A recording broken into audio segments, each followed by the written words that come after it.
குட்டி நான் தான் நட்சத்திரம் என் தோழா, கையில் ஒரு பொம்மையுடன் கனவுலகம் போகிறேன்.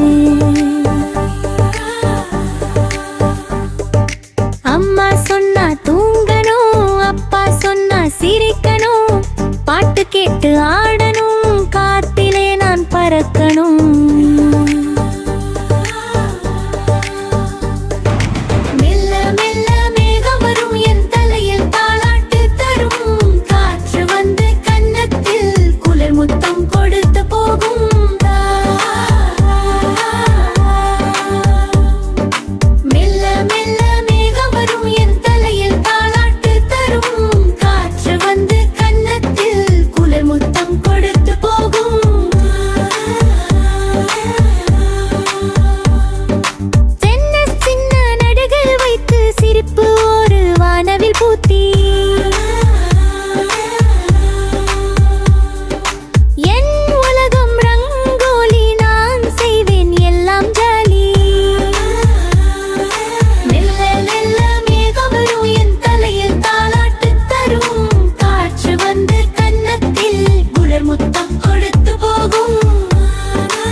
குட்டி நான் தான் நட்சத்திரம் என் தோழா, கையில் ஒரு பொம்மையோ